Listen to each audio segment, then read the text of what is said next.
Royalty may promise riches, power and privilege, but behind the palace walls, fate often weaves a far darker tale. In today's video, we will uncover a chilling collection of royal lives marked by madness, betrayal, exile, and unspeakable ends. So, join me as we explore all of this and much more. For our first story, we are going back to 19th century Belgium. Marie-Charlotte Amélie Augustine Victoire Clémentine Léopoldine, better and more simply known as the Princess Charlotte during her youth, was born at Laeken Castle just outside Brussels on the 7th of June 1840. Her father was Leopold I, the first king of the newly established state of Belgium, while her mother, Louise, was the daughter of King Louis-Philippe of France. As her parents' only daughter, Charlotte would have doubtlessly been expected to marry in such a way as to strengthen the new Belgian kingdom's diplomatic ties to another European state. But at the time of her birth, no one could have been aware of exactly how much her future marriage would impact the trajectory of her life. She was reared and educated close to the royal family during her youth, albeit within her own household. But this changed late in 1850, when Charlotte was just 10 years old. In October of that year, her mother died of tuberculosis, and thereafter, Charlotte's upbringing was entrusted to the Countess of Holst, a close noble friend of the royal family. This dynastic arrangement, which would so impact on her life, was negotiated when Charlotte was quite young. On the 27th of July 1857, she was married to Archduke Maximilian of Austria, a 25-year-old who stood close in the line of succession to his brother Franz Joseph, the Emperor of Austria. Fortunately for the couple, the early years of their marriage were relatively happy. When in Vienna, the Austrian capital, Charlotte was praised for her beauty and the ease with which she navigated the imperial court and its rituals, while the couple also spent much time in what is now the north of Italy, where Maximilian was serving as viceroy of the Austrian provinces of Lombardy and Venetia. But when these provinces were subsequently lost, the couple moved to a new residence near Trieste on the Adriatic coast. It was an idyllic start to their union, but it was soon to be rudely interrupted by events very far away in Mexico. Mexico had acquired independence from Spain in 1821 during a series of rebellions which had seen the Iberian nation lose most of its vast empire in the Americas. The new Mexican state was briefly established as an empire between 1822 and 1823, but thereafter it was ruled as a republic. Yet, there were always opposing parties within Mexican politics which sought to establish a more conservative regime, possibly with the foundation of a Mexican monarchy or a new empire. In the early 1860s, these competing political forces began behaving in ways which brought the situation to a head. The spark was a dispute between several European powers and the Mexican state over debts which the government in Mexico City had built up in the 1840s and 1850s, owing to the cost of initiatives such as the Mexican-US War. As it was unable to meet its repayments, in 1861, Mexico was invaded by France, Spain and Britain in an effort by these three powers to recover their money. While Spain and Britain quickly left, France remained, and the head of the French state, Emperor Napoleon III, now began formulating a plan for a more concerted intervention in Mexico's politics, and this would involve Charlotte and her husband. As early as October 1861, a group of conservative Mexican politicians, with the support of Napoleon, had sent a letter to Europe to offer to make Maximilian Emperor of Mexico. The Archduke was perceived to be a highly suitable candidate. Not only was he a member of a European royal family, but a member of the Habsburgs, the royal family which had ruled Spain when Mexico was first conquered by the Spanish during the 16th century. As such, Maximilian and Charlotte were deemed to be the best candidates available to become the Emperor and Empress of Mexico, and were backed by Mexican conservatives and France. Maximilian, though, was initially reluctant to accept the offer, and it was only after protracted wrangling over the specific terms of the offer that he agreed to become emperor in October 1863. Charlotte's intervention with Maximilian is believed to have been critical. The Archduchess was strongly in favour of the scheme, and it is widely understood that she was a highly ambitious woman at this point, who believed Maximilian and she could thrive as the rulers of a Central American state. Thus, it was in the spring of 1864 that the young couple set sail for the Americas. There, the woman who had been born the Princess Charlotte, and became Archduchess Charlotte through her marriage, would now become known as the Empress Carlota. However, despite their high hopes, the royal couple were not received well in their new home. Many factions within Mexican politics refused to recognize them, and a civil war was soon underway between the conservatives, who backed the new empire, and a coalition of liberals and republicans who fought to preserve the republic. Despite the less than ideal circumstances, Carlota did attempt to undertake some important work as a new Empress of Mexico. In addition, not only did Carlota learn Spanish, but she also took a genuine interest in Mexican culture, including art, literature, and history, even visiting the Yucatan Peninsula in 1865 to view some prominent Mayan ruins there. In an effort to secure their position, she and Maximilian also adopted 2 members of the Iturbide family, the descendants of Agustin de Iturbide, who had ruled as Mexico's first emperor over 40 years earlier in the 1820s. In the absence of a child of their own, Carlota and Maximilian used the Iturbide children as a means of securing their position by demonstrating to the Mexican political society that there was a clear line of succession should anything befall Maximilian. But these efforts were not enough, and sadly for them, their rule would not last for much longer. Gradually, in the mid-1860s, the support which Maximilian and Carlota had enjoyed amongst certain parties in Mexico evaporated. Their rise to power had been facilitated by the United States, having been distracted by its own civil war between 1861 and 1865. But with that over, Mexico's northern neighbour began taking a more active involvement in affairs to the south, favouring the Republicans who opposed Maximilian. Moreover, Napoleon III was increasingly distracted by events in Europe itself, particularly the threat of war with Prussia. Therefore, he began to shift France's interests away from Mexico. These actions meant Maximilian and Carlota were now extremely isolated and had lost a great deal of support. There was one final desperate effort though to save the regime. In the summer of 1866, Carlota set sail for Europe, while Maximilian remained behind in Mexico. Her mission was to drum up support for their cause amongst the royal dynasties of Europe. First, she headed for Paris in August, where despite several meetings with Napoleon III, she could not convince their closest ally to recommit to supporting Maximilian, and the French Emperor even recommended that he should abdicate.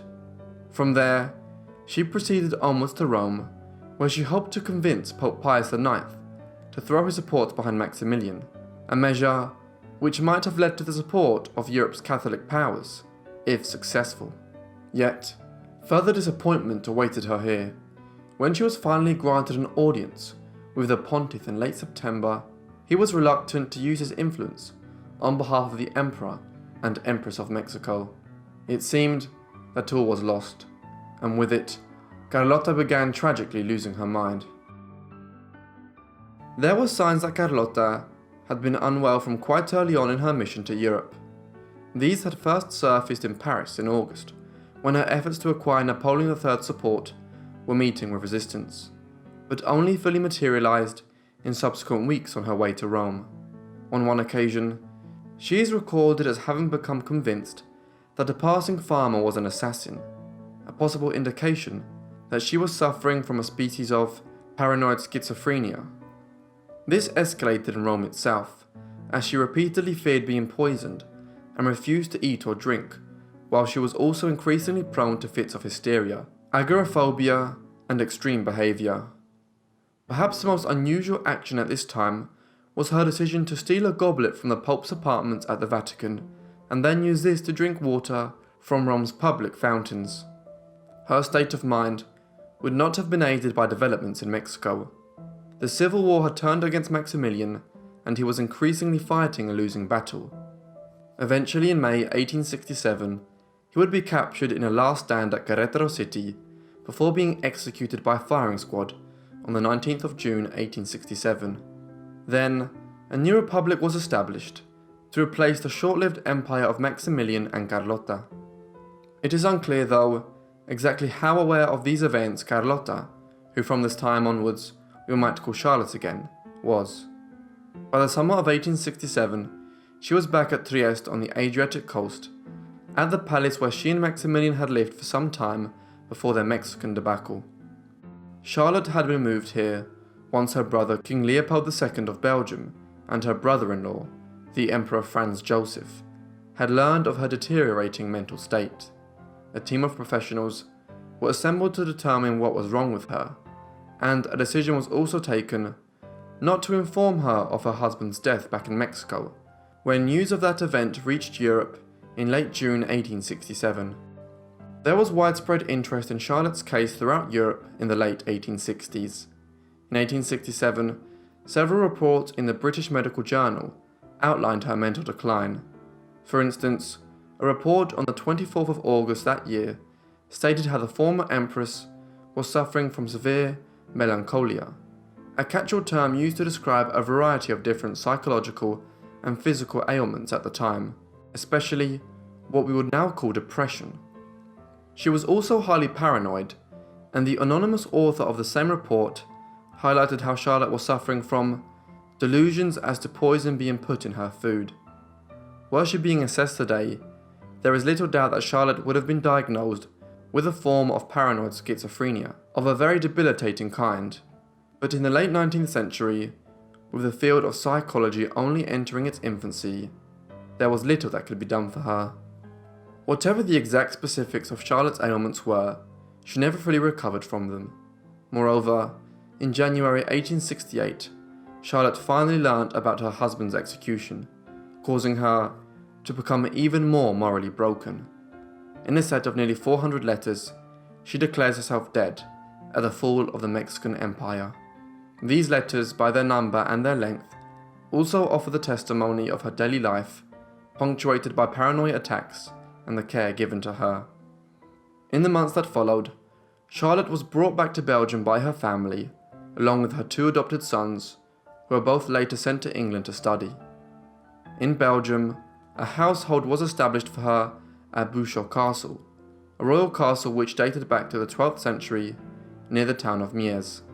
While at Bouchot, Charlotte completely disappears from the public, spending the majority of her time in her castle, only receiving visitors from some of her family members. To keep herself occupied, she was known to take walks, do embroidery, play cards, and listen to her gramophone. In subsequent years, as some of her relatives or servants died, a decision was made not to inform her of this, in case her condition worsened as a result. Her lady-in-waiting, Helene, Countess of Rheineck-Fussen-Magne, tells about Charlotte. Most of the time, the unfortunate woman was absorbed in long silences, or in the contrary, in heated discussions in French, English, German, Italian, Spanish, with imaginary interlocutors. Discussions too incoherent, too disjointed, to be able to guess what thoughts occupied this brain. Charlotte was known to frequently make confusing remarks and talk to herself. Also at times, she would burst into a fit of rage, destroying vases and tearing up books, which contrasted with periods of calm. She would spend over 50 years at Bouchot Castle, and although her condition is said to have improved to some extent as the years went by, she was never able to recommence living a normal life. Eventually, she died of pneumonia and influenza on the 19th of January 1927 at the age of 86. Next, let's head to the Kingdom of Madagascar. The woman who would one day become Queen Ranavalona III of Madagascar was born as Princess Razafindra on the 22nd of November 1861 in the village of Amperib near the city of Antananarivo. She was the niece of Queen Ranavalona II, who had ruled the Merina Kingdom since 1868, and as such, young Razafindra had a claim to succeed the throne. Princess Razafindrahiti was raised as a ward of the royal court and was given a Christian education. Her aunt having adopted the religion of the Europeans who had spread out across Africa during the 19th century. An intelligent student, the princess was soon married at a young age to Andriana, a member of the Malagasy blood nobility, though this man, named Ratrimo, later died in a suspected poisoning. This was shortly before Ranavalona II died herself in the summer of 1883. She did not have a clear and direct successor, and as a result, Princess Razafindraheti succeeded her aunt at the age of 21, becoming Queen Ranavalona III. Ranavalona became the ruler of a kingdom which was at a political and cultural crossroads in the 19th century. For centuries, Madagascar did not have a centralized unitary ruling power, but was divided up between competing peoples and small states. This began to change from the 15th century when the Merina or Hova people entered the central plateau of the island and established a small kingdom there. The Merina soon began expanding, in part owing to the organization of a vast irrigation system which allowed them to drain the local marshes and make possible the cultivation of large amounts of wet rice in irrigated paddies. With increasing crop yields, the flourishing Merina kingdom was able to support a great many number of people, as well as a more powerful bureaucratic state with a large army. From its inception, the Merina kingdom was headed regularly by queens rather than kings, a peculiarity by European terms, but a relatively normal feature of politics in the Indian Ocean at this time. One of these early rulers, Queen Rafohi, began expanding Merina rule out of the central plateau of Madagascar in the 16th century. Power of the state was further strengthened in the late 18th century, when King Andriana Mpoina Marina, or Nampoina, became the first Merina monarch to consolidate his power, while his armies, commanded by his son, Radama, managed to secure control over much of the highland regions of the island. The process of expansion was then in turn completed by Radama when he became king in 1810 and managed to make tributaries or vassals of the other kingdoms of Madagascar, thus largely uniting the remainder of the island under Merina rule. But just as the Merina kingdom was reaching the peak of its powers, a threat emerged from outside. European contact with Madagascar had been relatively limited until the 19th century, the climate and the prevalence of tropical disease making the island unwelcoming to potential arrivals from Europe. However, as elsewhere in Africa and Asia, the 19th century saw Europeans encroaching into the most wayward parts of the globe for the first time. As they did, native peoples had two options. They could try to maintain their traditional way of life and get quickly conquered and colonized by Europeans who arrived with guns and industrial technology, or they could attempt to adopt the culture of the Europeans in ways which would allow them to defend themselves. Radama chose the latter option and gradually began implementing a policy of westernization and modernization in Madagascar.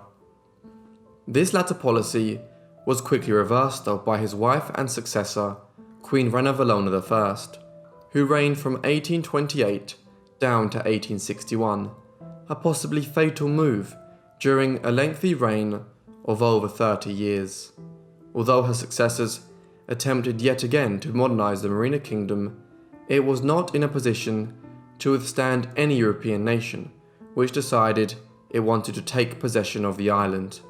This was the situation which existed in Madagascar just as Ranavalona became queen in 1883, and just as the French began to take particular interest in the island. The young queen was crowned on the date of her 22nd birthday, on the 22nd of November 1883. Shortly thereafter, she concluded a political marriage with the Malagasy Prime Minister Rainelia Rivoni. With the westernization of the Merina kingdom during the 19th century the power of the monarch had been reduced, and increasingly, authority lay with a cabinet-style government of ministers. Thus, in the years that followed, Ranavalona would primarily play a ceremonial role in the Marina Kingdom, while her new husband, the Prime Minister Ranavalona, largely ran the government. Accounts of Ranavalona from the 1880s and early 1890s depict a woman who was strangely caught between two worlds. At royal ceremonies, she would be surrounded by the trappings of traditional Marina society, such as soldiers who fought with spears, but in private, she was a woman who had become accustomed to much of the court society of Europe. She played cards, would bring needlework and her latest crocheting project to cabinet meetings, and imported most of her clothes from Paris or London. But these outside influences had a sinister hue. For much of the 19th century, both Britain and France had viewed Madagascar as a target for colonization, with its rich natural resources and its strategic position on the sea routes of the Indian Ocean between the Cape of Good Hope in southern Africa and the Indian subcontinent. The island was of some significance. The French had been given concessions to exploit the mineral wealth and forests of Madagascar by Radama II, who ruled between 1861 and 1863, according to the so-called Lambert Charter. But when the Marina government attempted to revoke this in the early 1880s, this action became the pretext for French military intervention in Madagascar, right around the time of Ranavalona's succession. The resulting Franco-Hover Wars would last for the next 13 years. The First Franco-Hover War, or First Madagascar Expedition, began in 1883, with the dispatch of a small armada by the French to the African island. An ultimatum was delivered, and an expeditionary force bombarded the east coast and occupied Toamasina. This state of affairs lasted for 2 years, until a treaty was negotiated in January 1886, one which stipulated that the Marina government would pay a large indemnity and would allow a French representative to reside at Ranavalona's court in Antananarivo. This brought the First Franco-Hover War to an end. In the months that followed, Ranavalona was central to efforts to sidestep this treaty. For instance, the Marina government attempted to solicit the aid of the United States in preserving its independence by petitioning the sitting president, Grover Cleveland. However, her timing was not favourable, as America was beginning to embark on its own period of outright imperial expansion, and the problem was compounded in 1890 when the British and the French concluded an agreement whereby Madagascar was acknowledged as a French sphere of influence, in return for the government in Paris allowing London to take full control of the island of Zanzibar to the northwest of Madagascar. Hence, the Marina Kingdom was isolated and without any powerful allies to call on when it was challenged yet again by France in the mid-1890s. The pretext for the Second Madagascar Expedition, or the Second Franco-Hover War, which erupted in 1894, was the failure of Ranavalona III's government to abide by the terms of the previous treaty of 1886. A small French naval expedition bombarded the harbour of Toamasina late in 1894, and this was quickly followed by the arrival of a large expeditionary force of some 20,000 French troops and auxiliaries in the early summer of 1895. The campaign which followed was a mixed affair. There was very little direct fighting between the French forces and those of Ranavalona.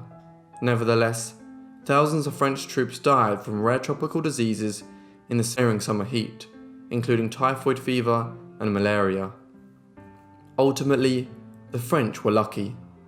The expedition succeeded because it involved a significant contingent of Algerian and African troops who could function well in the climate of Madagascar, and also because the arrival of the expedition sparked a series of regional revolts against Marina rule throughout the island in the summer of 1895. Eventually, a bedraggled force of French soldiers surrounded the capital of Antananarivo and bombarded the city with modern artillery. This was enough to force Queen Ranavalona and her consort, the Prime Minister, to surrender. On the 1st of October 1895, a new treaty was signed between the Marina Kingdom and France, whereby the island of Madagascar essentially became a French protectorate. Initially, Queen Ranavalona III was allowed to remain as the queen of the country, and the Marina government remained in place, albeit as mere figureheads. Real power in the country now lay with a group of French colonial administrators. The exception to the act of clemency towards the Queen and her government was her husband, the Prime Minister Ranavalona, who was exiled to the French colony of Algeria in North Africa, where he died a year later. Ultimately, Ranavalona was also to soon leave Madagascar. A popular uprising against French rule broke out within months of the signing of the Treaty of Occupation. The Menalamba Rebellion was a largely rural revolt, which was as much fomented against the westernization and Christianization of the country as it was the French themselves. As such, it was not launched in support of or at the behest of the Queen. Nevertheless, it was enough to convince the metropolitan government in Paris that a change was needed. The Queen was deposed, the Marina Kingdom was formally brought to an end, and a military government was installed in Madagascar in order to administer the island directly for the French Republic. Ranavalona was now exiled to the small island of Réunion, lying some 550 kilometers east of Madagascar in the Indian Ocean. She was sent here with several members of her extended family, including her 14-year-old niece, Razafinandria Manitra, who was pregnant with the illegitimate child of a French soldier. When her niece died shortly after giving birth, the former queen adopted the baby girl and named her Ranavalona after herself. Thus, in her mid-30s and having lost 2 husbands, Ranavalona became an adoptive mother. The makeshift former royal family in exile was soon moved again. In the late 1890s, France ended up in a renewed conflict with Britain over the Sudan region. It was now considered imprudent to have Ranavalona on an island which was so close to Madagascar. Well, the British could conspire to return her to her homeland as part of a scheme to remove the French from the island. Consequently, in February 1899, the entire family was quickly forced to leave Réunion. They were taken nearly halfway around the world to the French colony of Algeria in North Africa. Ranavalona would live out the rest of her life here. In Algiers in Algeria, she was well looked after. The former queen was provided with a villa and household servants, as well as a sizable allowance. She would even be allowed to regularly visit Paris in the years that followed. As time passed, she adapted very well to the westernized way of life she found herself in, and yet Ranavalona never entirely forgot about her homeland. She petitioned the French government on several occasions to be allowed to return home, but these pleas were refused. It is doubtful that her request would ever have been granted, but a premature death ended any chance that it might be. On the 23rd of May 1917, she died suddenly of a severe embolism or blood clot at the age of 55. Though originally buried in Algeria, her remains were exhumed in 1938 and returned to Madagascar, finally bringing her back in spirit to her homeland, over 40 years after she was sent into exile. Now, let's look into the beloved princess who was destined to become queen until fate had other plans. Princess Charlotte Augusta of Wales was born on the 7th of January 1796 at Carlton House in London. Her father was George, Prince of Wales, the heir to the throne of Britain. Despite being heir to the throne, George remained a bachelor well into his 30s and had not produced an heir of his own. This was on account of his being involved in a long-standing relationship with Maria Fitzherbert, a commoner and Catholic, grounds which precluded George from being able to legally marry her if he wanted to one day be king. Well, there were laws in place which prohibited the spouse of a Roman Catholic from succeeding to the British throne. Therefore, George had remained unwed, but engaged in a relationship with Fitzherbert for much of the late 1780s and 1790s. It was only in the spring of 1795 that he eventually caved to his father's demands to marry and produce an heir. Thus, George was to marry Caroline of Brunswick, a German princess who was also his first cousin. George and Caroline detested each other from the very beginning of their relationship. Nevertheless, they married on the 8th of April 1795. George would later state that they only lay together as man and wife on 3 occasions, and then never again. This occurred during the first weeks of their union. Charlotte was the product of their very brief sexual relationship, and she was born almost exactly 9 months after her parents' wedding day. The day after she was born, Prince George began plotting to separate his newborn child from her mother. It was the beginning of 20 years of scheming on her father's part, which would constantly create difficulties for Charlotte. By this time, he and his wife Caroline were already living apart in separate households, and less than a year after their wedding, the prince was also back in his relationship with Maria Fitzherbert. Charlotte was raised in her own household, overseen by the Dowager Countess of Elgin, who acted as her governess. This was a conventional arrangement for the children of royalty in 18th century Britain, but what was unusual was that, in her younger years, Charlotte did not visit her parents together. Instead, she was sent to see them in different households in London and other parts of England, though George did his best to thwart his estranged wife in this. He did not have an entirely free hand, however, as Charlotte's grandfather, the king, tended to block his son's efforts to limit the contact between Charlotte and Caroline. Prince George was forced to acquiesce to his father on many occasions, as he had a serious gambling problem and frequently had to turn to the king for money to pay his debts. This gave King George leverage over his son, and he used this to try and protect his granddaughter. Over time, Charlotte's father began to largely ignore his daughter, whose appearance increasingly reminded him too much of his wife Caroline, and her presence in London continued to annoy him. As a result, in 1804, the king himself offered to take custody of Charlotte, but George blocked this, fearing that Charlotte would be given too much access to her mother if she was made a ward of the king and queen. Meanwhile, Charlotte continued to be raised at Warwick House. There, her education was entrusted to the Bishop of Exeter, John Fisher. Under his oversight, a range of tutors were provided to educate the princess in writing, history, religion, literature, Latin, drawing, music and dance. Her governess and various tutors remarked frequently in their correspondence that the young princess was growing into a spirited child who wasn't afraid to speak her mind. The tortuous relationship between Charlotte's parents was especially difficult as it made Charlotte her father's only legitimate heir, and the couple wouldn't go on to have any other children. This meant that she was second in line to the throne of Britain from her birth, and this was particularly significant, for her grandfather, King George III, had suffered from psychological problems for many years.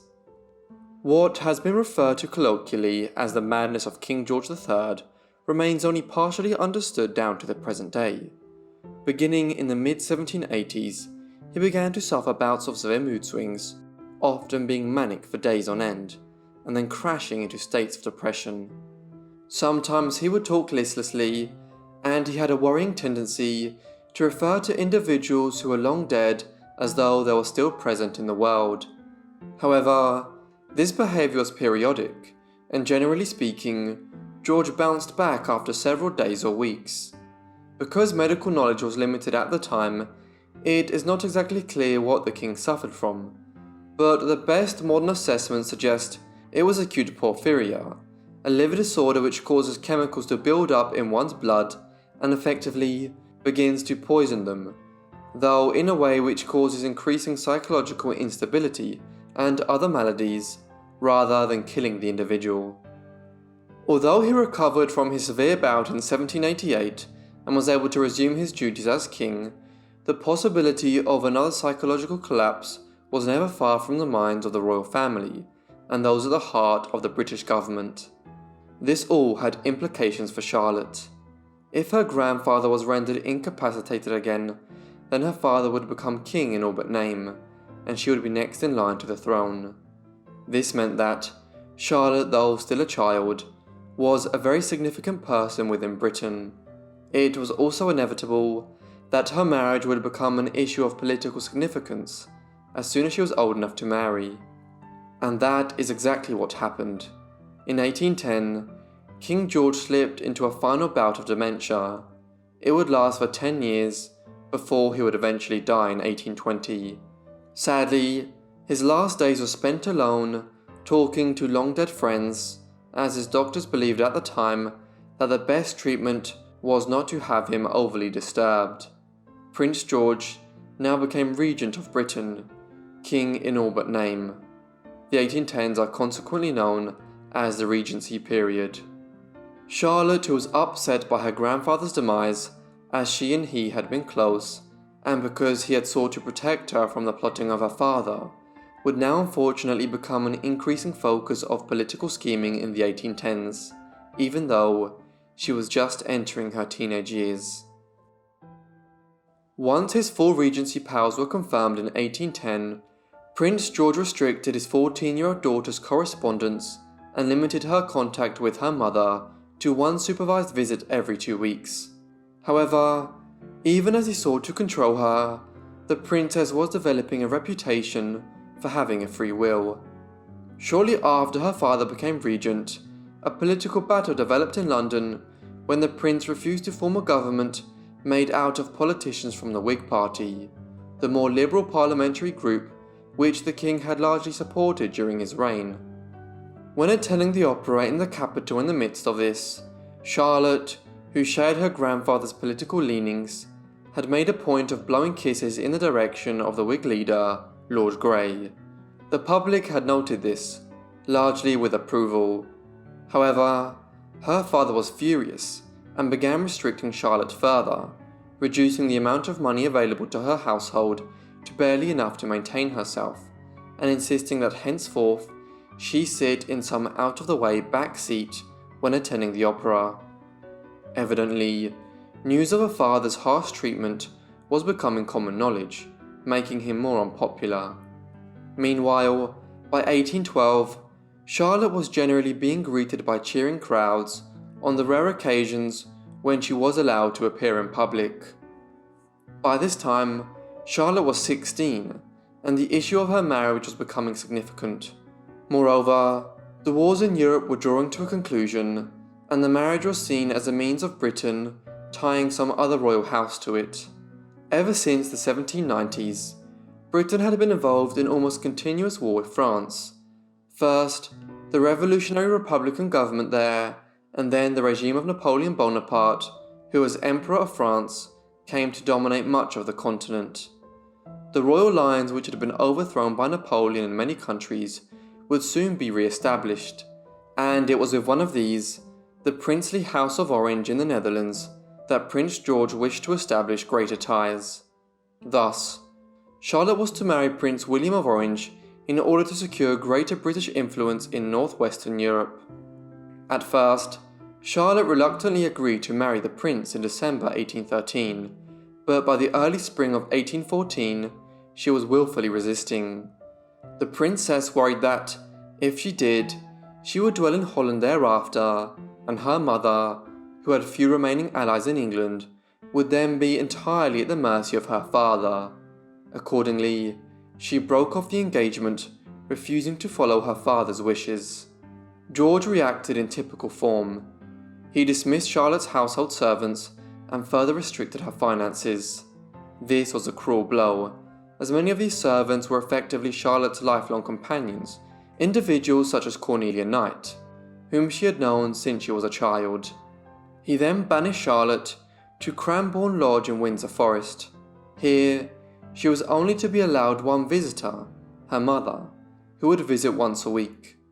It was in this context that Charlotte's mother took the rather noble decision to leave England and return to Germany.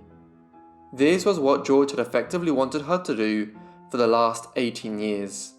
Now he had his wish, and as a result, Charlotte's treatment by her father improved considerably. The princess was now out of her isolation, and in late August of 1814, she went to the seaside in Weymouth. As Charlotte's coach stopped along the way, large friendly crowds gathered to see her. Once she arrived at the seaside town, there were illuminations with a centerpiece stating, "Hail Princess Charlotte, Europe's hope and Britain's glory." This just goes to show how much the British people loved her, and that they already thought of her as their future queen. By 1815, Charlotte had formed a relationship with another young noble suitor. At some stage in 1814, she had met Prince Leopold of the House of Saxe-Coburg-Saalfeld at a party in London. He soon began calling on her, and the pair became affectionate to one another. An engagement followed soon after, and on the 2nd of May 1816, they were wed, with huge crowds lining the streets of London. The young royal couple made their home in Claremont in Surrey. It was a happy union, and Charlotte remained as popular as ever with the British public. When Charlotte became pregnant in 1817, it seemed as though her past tribulations had finally resolved, and a happy future had opened up before her. But tragedy struck. The pregnancy was complicated, and in early November, Charlotte went into labour. This lasted 50 hours, and resulted in a stillborn son. It soon became a double tragedy. A few hours after the birth, Charlotte began vomiting violently, and complained of pains in her abdomen.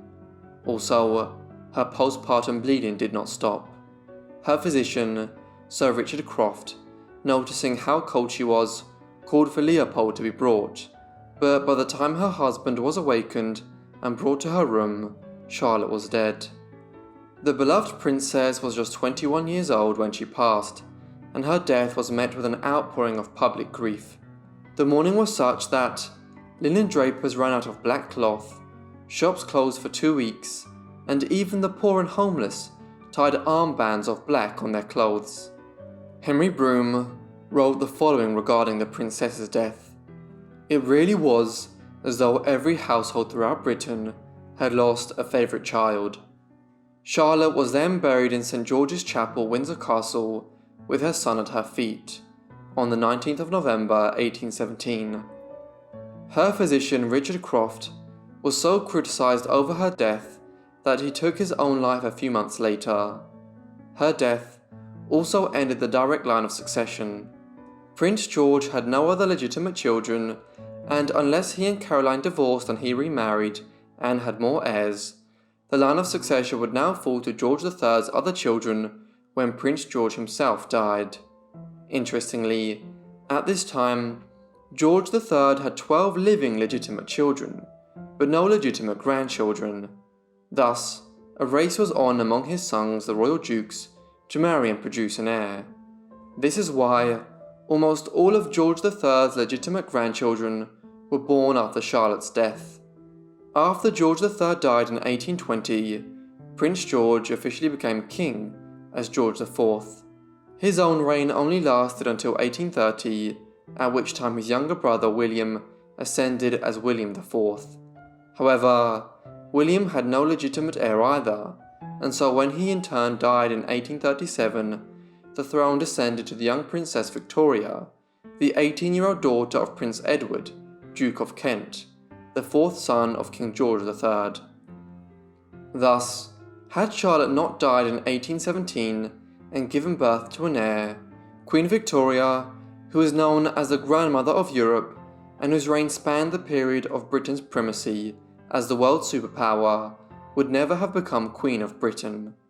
Although Charlotte isn't well remembered today, this could be seen as one of history's great what-ifs, as had she lived longer, the history of Britain and Europe may have been very different. The Reign of Terror during the French Revolution was a period of extreme violence and tragedy, where royals, nobles, and even commoners met horrific fates. One such victim was Marie Antoinette's best friend. The princess was born Marie-Thérèse Louise of Savoy-Carignano in Turin, Italy, on the 8th of September 1749. She was the daughter of Louis Victor of Carignano and Landgravine Christine of Hesse-Rheinfeld-Rothenburg, both of whom were descended from European royalty. She was said to have a pretty head with luxuriant blonde hair that once broke free of its bands, flowed down to her feet. The princess came from an extremely wealthy family and was well educated. She spoke several languages and was well read. She loved reading Italian poetry as well as books by popular authors such as Machiavelli and Dante. Reading was one of her favourite pastimes, and she had invested in her own extensive personal library. Her impressive education and the wealth of her family put her in good standing for marriage. In 1767, the Duke of Penthièvre had asked Louis XV to help him in finding a suitable wife for his son, the Prince de Lamballe. The king agreed and suggested he turn his attention to the Princess of Savoy. The Prince de Lamballe was shown a portrait of the princess, and at just the age of 17, her fate was sealed. She arrived in France on the 30th of January at Montereau and was greeted by an inquisitive-looking young man with a beautiful bouquet of flowers. Initially confused, the princess soon realized that this was her future husband. They were married later on that same day in the chapel of the Château de Nangis, in the home of the Count of Guerchy. The marriage, though, was short-lived. The Princess de Lamballe had shown her husband love and affection, and initially, the two seemed happy in marriage, but the court of Versailles was notorious for its scandals, and it wasn't long before the princess found herself at the centre of another. The princess was introduced to the court of Versailles, where she had gained admirable favour, but the relationship between her and her husband quickly broke down. The prince had engaged in an adulterous relationship with two actresses, and Marie was left devastated by her husband's betrayal. Her father-in-law consoled her, but after a year of marriage, she would be hit with even more grief as her husband passed away in 1768 of a venereal disease, before he could reach the age of 21. She had managed to find forgiveness for her husband's transgressions, caring for him tenderly until he passed away. The princess went on to begin her new life, moving in permanently to reside at Rambouillet, near Versailles, where her father-in-law was seated as the Duke of Penthièvre. The Duke had taken to the princess and regarded her as his own daughter. He recommended that she take a vow of chastity and become a nun. Though never a nun, she chose to remain faithful to her husband throughout her life. After inheriting her husband's wealth, she joined her father-in-law in completing his many charitable works. The Duke became known as the King of the Poor, and Marie de Lamballe earned the nickname the Angel of Penthièvre. She eventually recovered from her grief, although still injured by a series of melancholic moments, which would gradually get worse with age. In 1770, the Dauphin Louis married Marie Antoinette, the daughter of Maria Therese, the Empress of Austria. Louis ascended to the throne just 4 years later, in 1774, becoming King Louis XVI. After living in the court for some time, the relationship between Marie Antoinette and the Princess de Lamballe began to blossom. Marie Antoinette had found her new confidant in the princess, and the following year, in 1775, she was also proclaimed as superintendent of the Queen's household. The Princess de Lamballe accompanied the Queen on many of her excursions and to many of her parties. The Duke of Penthièvre succumbed to the lifestyle of the King and Queen, and even began to express his interest in hosting international royalty. He went on to host the Crown Prince of Sweden and the King of Denmark, with the Princess de Lamballe acting as his hostess. The court of Versailles was home to many balls and parties, becoming notorious for their lavish lifestyle and lust for all things extravagant. After all, Louis XIV had almost bankrupted the entire state when he drafted the renowned French landscape architect André Lenotre to redesign the 2,000 acres of Versailles. Due to France's monetary situation, King Louis XVI hired Anne Robert Jacques Turgot to get a hold of the nation's financial state. Turgot was on a mission to provide the common populace with financial liberty and wealth. He wrote a letter to King Louis stating that he wanted no bankruptcy, no increase of taxes, and no borrowings. Turgot himself was pro-monarchy, as long as the monarchy worked on behalf of the people. With his new laws and regulations coming into effect, King Louis XVI had needed to bring the estates in Brittany into stricter compliance, as the region had previously operated as a somewhat autonomous state. In order to do this, the king needed a reliable diplomat to quell any backlash or anti-monarchist sentiments. And so, he called upon the Duke of Penthièvre as the perfect man for the job. The Princess de Lamballe accompanied him to Rennes on the 17th of December 1774. Their venture into the region was a huge success, and the princess herself had managed to win the hearts of the region's population. The Princess de Lamballe had been gone from the court at Versailles for 2 months, and the Queen Marie eagerly anticipated her return. Having gleefully learned that the princess was leaving a few days earlier than expected to return home, the Queen had requested that the princess head straight for Versailles. After the Princess de Lamballe entered Versailles, she was surprised to see that the Queen had ordered her portrait to be painted on a glass that had been placed in the room where the Queen spent most of her time. Yet, after spending a lot of her free time with the Queen, the princess's thoughts and interests began to wander. The Parisians loved all things supernatural. Their inclination to the superstitious and paranormal began long before the princess was born, but the intrigue had continued to grow. The Count of Saint-Germain had captivated the population, claiming to have lived for centuries and to have met Jesus Christ himself. Baron du Popet de Sennevoix had introduced the study of animal magnetism. Eliphas Lévy was a distinguished sage, and Alexis Vincent Charles Berbequier de Terre-Neuve-du-Thym had risen to fame as a renowned demonologist. The Princess de Lamballe had also been captivated by the supernatural, even corresponding with the cartomancer Madame Lenormand, as well as the astrologist and fortune teller Mrs. Williams, who was of Welsh ancestry. Though much of her private life remains a mystery, it's known that the princess became intrigued by Freemasonry. In 1777, she became a member of the Loge de Candeur and became one of the country's most prestigious members. And in 1781, she took on the role of the Grand Mistress of the Mère Loge d'Écossaise d'Adoption. In 1775, a mass revolt broke out. The country's harvest had yielded an incredibly low volume of grain, and the country quickly began to find itself in a food shortage, unable to feed the population.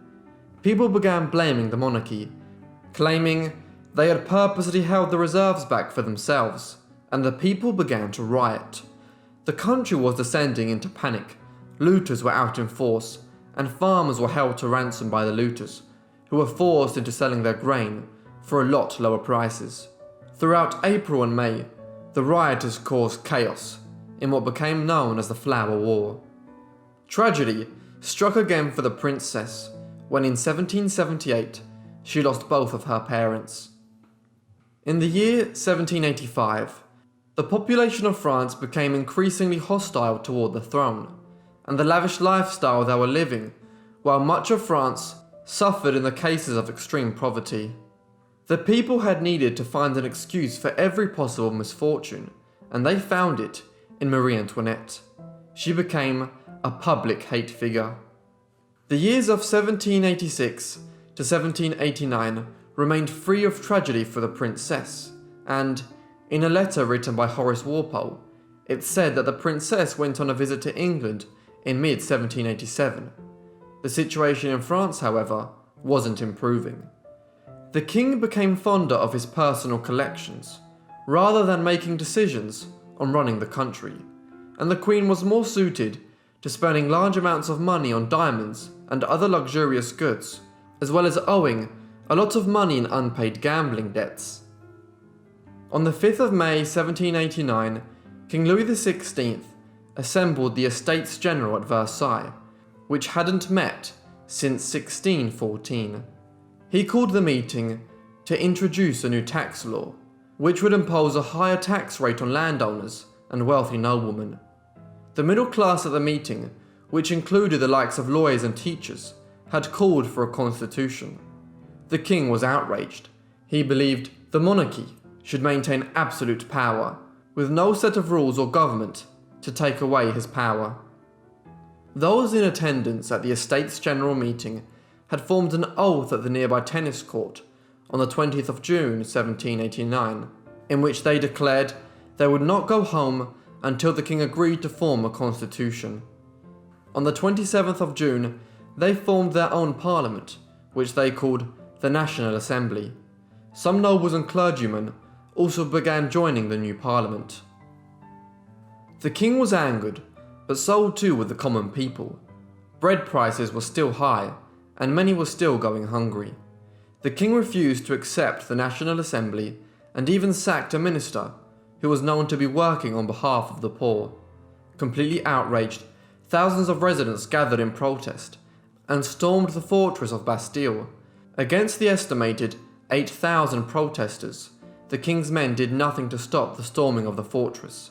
The governor of Bastille handed over the keys to the protesters, but it was too late to be sympathetic toward them now. He was a man that had helped to lock up hundreds of prisoners that had spoken out against the king. The protesters had their man, and in a rage, proceeded to behead the governor. This was the first time the peasants of France had revolted against the absolute power of the king, and won. Spurred on by their victory, the protests were growing in ferocity, and Louis knew that he had lost Paris. Any thoughts of attempting to win back the Bastille by force were quickly shunned. Rumours began circling that King Louis was drawing up plans to use military force in order to get rid of the National Assembly. In October, the royal family were taken to the palace at Tuileries, where the people could keep an eye on the king's actions.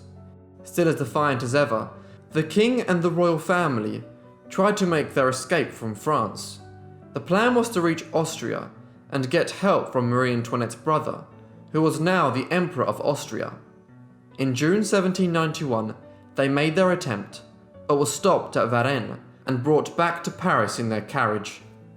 In 1791, the Princesse de Lamballe had managed to avoid capture and travelled to England once again, on a visit to Blenheim, Oxford and Bath. Only this time, it appears as though she was on a quest for protection. Marie Antoinette had already sent messages to ask for assistance, but it seems as though the princess arrived in person to ensure the severity of the impending situation was heard. The Queen of England received the princess with great affection and to great pleasure, but when she asked King George III for assistance, he refused, telling her that the French royal family had brought about their own misfortunes. The King of France wrote to the princess, telling her not to return, as things had gotten too dreadful. She wrote back saying, "The Queen needs me, and I must live or die at her side." She wrote her will at Aix-la-Chapelle, which even included her beloved dogs, and she returned to France to stand by the Queen's side. The National Assembly had some royalist sympathisers within its members, and Marie Antoinette held secretive meetings with them at Versailles when the family had been taken back to Paris. The Princesse de Lamballe, known to be the Queen's confidant, was also suspected by the people of engaging sympathetically with the Austrians.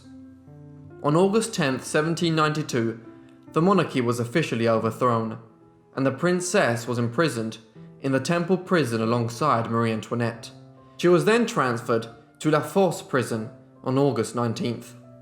The princess was ordered to take an oath that denounced the monarchy and her best friend, as the Queen of France, but she refused. On September 3rd, she met her brutal punishment. She was dragged outside the prison after a short trial and was struck numerous times with weapons wielded by the angry mob that awaited her. She fell to her knees after being struck in the head and eye. Her blood gushed over her dress. She was then hit with force over the head, which knocked her unconscious, and the mob then stripped her body and set about mutilating her until she was no longer recognizable.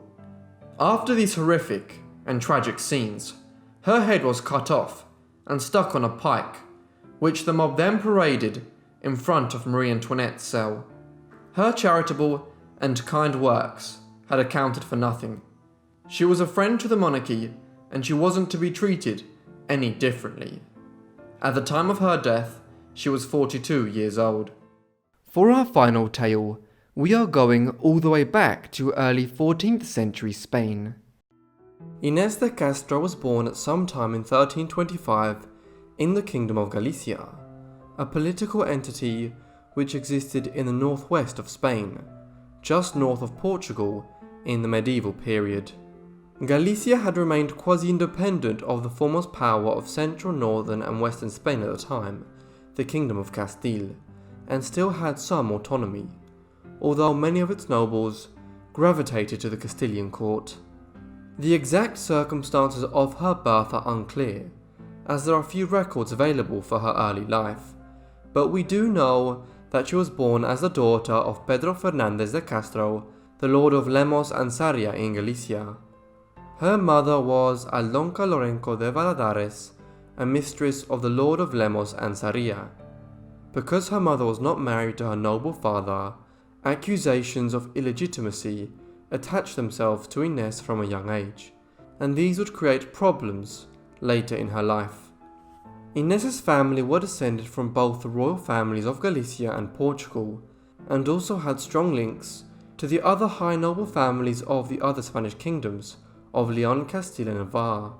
For instance, her paternal grandmother was Violante Sanchez, a Castilian noblewoman who was Lady of Ulcero, Oimbra and Villamartin de Valdeorras, and was also an illegitimate daughter of King Sancho IV, King of Castile from 1284 to 1295.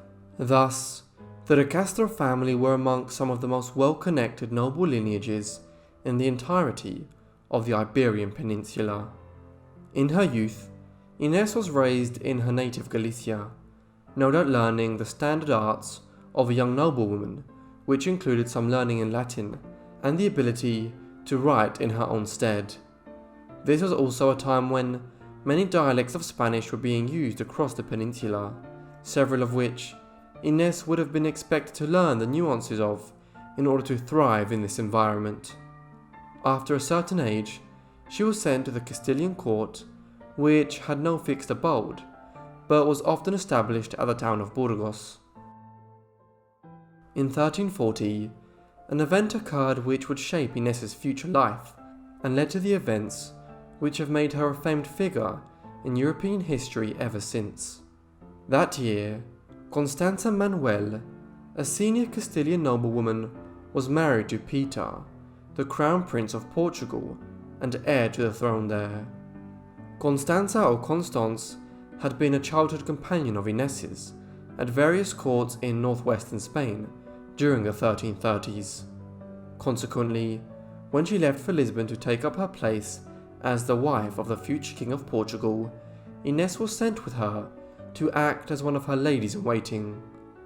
Thus, much of Ines's duties in the years that followed would involve her entertaining the new princess and acting as a go-between for her with other members of the Portuguese royal court. This was where things became complicated. Constanza's new husband, Prince Peter, soon became attracted to Ines rather than his new wife. By 1342 or 1343, it was an open secret at the Portuguese court that the two were engaged in an extramarital affair, although Peter and Constanza did have children in the early 1340s, with a daughter Maria born in April 1342, followed by two sons, Luis and Fernando, in 1344 and 1345. Despite Peter meeting the obligations, as it were, of his marriage and securing the royal line, it was clear that his heart lay with Ines, rather than with his wife. Peter's father, King Alfonso IV, soon learned of the situation and was perturbed by it. Firstly, it threatened to damage the political ties he had been seeking to foster in marrying his son to Constanza. Secondly, it was leading his son, the future king, to begin overly favouring Ines's Galician relatives and compatriots, several of whom were residing at the Portuguese court. Consequently, he feared the growth of powerful factions at the heart of government at a time when the Portuguese crown was wary of its neighbours. There had been nearly a dozen Christian kingdoms across the Iberian Peninsula during the Middle Ages, many of which had been swallowed up by their neighbours, above all Castile. Many in Portugal worried that the same would happen to their country, the king included. As such, he wished to control the internal politics of the court and not have Galician interlopers influence affairs through Peter's obsession with Ines. Constanza herself attempted to separate her husband from Ines in the early 1340s by proposing that Ines become a godmother to their daughter, a relationship which technically would have made her part of their family and would have made it unconscientiable for Peter to continue his relationship with her. However, this ploy failed. Thereafter, King Alfonso took it upon himself to resolve this difficult situation. He told Peter about his displeasure at the state of affairs, and then in 1344 took the drastic measure of banishing Ines from the Portuguese court. It was no use though. Peter simply began regularly visiting her in Galicia and the Castilian court, and eventually it was decided that it was better to have Ines back in Lisbon, where an eye could be kept on her and Peter, than to have Peter and Ines meeting clandestinely everywhere. Late in 1345, matters took a further twist. Constanza gave birth to her and Peter's second son, the Infante Fernando, on the 31st of October 1345. The birth was complicated, and Constanza took ill after it. In the 2 weeks that followed, her health further declined, until she died on the 13th of November, though some near contemporary accounts give her as dying in 1349, after having given birth to another daughter, Maria, supposing that she was actually sent off to a convent or another in November 1345. There was now a predicament. Peter was deeply in love with Ines, and she with him. He was consequently determined to marry her, following Constanza's death. But his father, King Alfonso, was equally resolute that this would not happen, in large part because Ines was illegitimate, on account of her having been born to her father's mistress out of wedlock. As such, he was adamant to stop the wedding taking place, whatever means necessary. Although he could not take Ines as his bride, Peter and she now settled down together, living at Coimbra. As they did, Ines's stepbrothers and relatives gained ever greater influence with Peter. Alfonso thus feared that, in the years to come, Portugal would be dragged into the conflicts of the Spanish kingdoms, and that Peter and Ines would even cause a civil war in Portugal if they tried to remove the legitimate children Peter had with Constanza from the line of succession. Finally, in 1355, after 10 years of growing animosity between the king and his son, the king decided to act. The spur may have been the worry that Ines's children with Peter, Beatrice born in 1347, John born in 1349, and Dennis born in 1354, would be placed ahead of Constanza's children in the line of succession. Thus, late in 1354, shortly after Dennis's birth, he determined to have Ines murdered.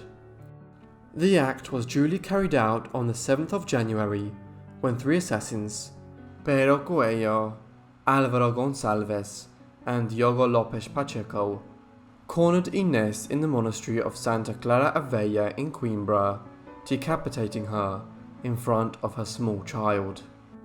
Yet one myth surrounding her murder states that The assassination didn't occur in the monastery, but actually took place in a nearby estate called Quinta das Lágrimas. Apparently, the estate's fountain called Fonte das Lágrimas is stained with her blood and can still be seen today. Furthermore, legend has it that Ines's ghost haunts the estate's grounds and is often heard crying, searching for her lost love Peter. After Peter had learned what had happened, he was furious. He swore revenge and even revolted against his father for having killed her, thus creating a civil war in Portugal. This dragged on for 2 years, until Peter's mother, the Queen, arranged a truce. Eventually the two reconciled to some degree, but then in May 1357, the old King Afonso died at the age of 66. This led to one of the strangest events in European royal history. After he had been crowned himself, Peter stated that he had secretly married Ines back in 1354, making her the country's lawful queen.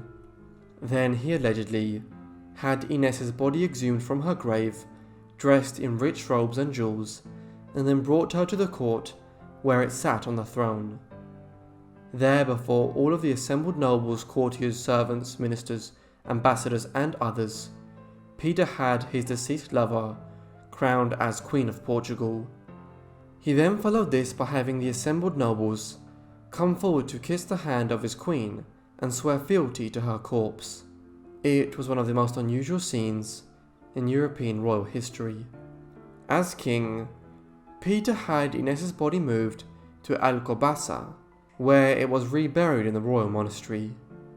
To ensure they would be together in the afterlife, Peter had 2 tombs constructed which were facing each other. This way, they would see each other when rising at the Last Judgment. The words, "Until the end of the world," were inscribed on the tombs' marble. Once this was taken care of, Peter set out to exact revenge on those who murdered his great love. It took some time, as her killers were more than aware that the king wished them dead and were in hiding.